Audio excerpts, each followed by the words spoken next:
एक बार की बात है। एक गांव में रामदास नाम का एक नेक और ईमानदार व्यक्ति रहता था। वह हमेशा जरूरतमंदों की मदद करता, सच्चाई के मार्ग पर चलता और किसी का बुरा नहीं चाहता। लेकिन फिर भी उसके जीवन में दुखों की भरमार थी।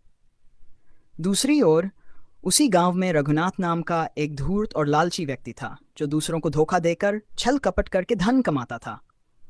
आश्चर्य की बात यह थी कि रघुनाथ का जीवन ऐशो आराम से भरा था, जबकि रामदास कठिनाइयों से घिरा रहता था।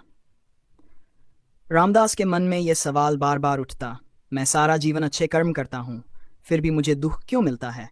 और रघुनाथ जैसा पापी व्यक्ति सुखी क्यों है? अपनी इस दुविधा को सुलझाने के लिए वह गांव के एक ज्ञानी संत के पास गया और अपनी पीड़ा व्यक्त की।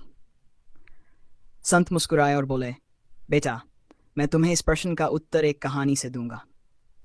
संत ने समझाया, एक राजा था जो न्यायप्रिय था, लेकिन उसके राज्य में एक अपराधी था जिसने बहुत सारे पाप किए थे। राजा ने सोचा कि उसे तुरंत कड़ी सजा देनी चाहिए, लेकिन तभी मंत्री ने कहा, महाराज, उसे थोड़ा समय और दे दीजिए, हो सकता है वह अपनी गलतियों को सुधार ले। राजा ने मान लिया और अपराधी को कुछ समय और दिया। दूसरी ओर एक सैनिक था जिसने हमेशा ईमानदारी से राजधर्म निभाया। एक दिन युद्ध में वह घायल हो गया और उसकी मृत्यु हो गई। लोग सोचने लगे कि जिसने जीवन भर सेवा की उसे मृत्यु मिली, और जो अपराधी था उसे समय मिल गया। लेकिन राजा जानता था कि सैनिक ने अपने कर्मों का फल पा लिया और अपराधी को अपने कर्मों का फल भविष्य में मिलेगा। संत ने आगे कहा, रामदास, यह संसार एक कर्म भूमि है। तुम्हारे पिछले जन्मों के कर्म भी तुम्हारे वर्तमान जीवन को प्रभावित करते हैं। अच्छे लोगों को कभी कभी अपने पिछले जन्म के कर्मों का फल भुगतना पड़ता है, जबकि बुरे लोग अपने अच्छे कर्मों का बचा हुआ फल भोग रहे होते हैं। लेकिन न्याय का चक्र कभी रुकता नहीं। जब समय आएगा तो पापी को भी अपने कर्मों का दंड मिलेगा और सच्चे व्यक्ति को उसका उचित फल मिलेगा।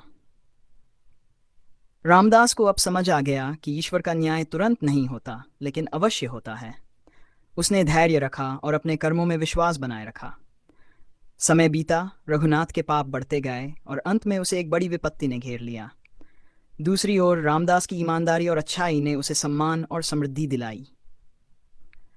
सीख, कर्मों का फल अवश्य मिलता है, कभी जल्दी कभी देर से, लेकिन न्याय का चक्र अवश्य घूमता है।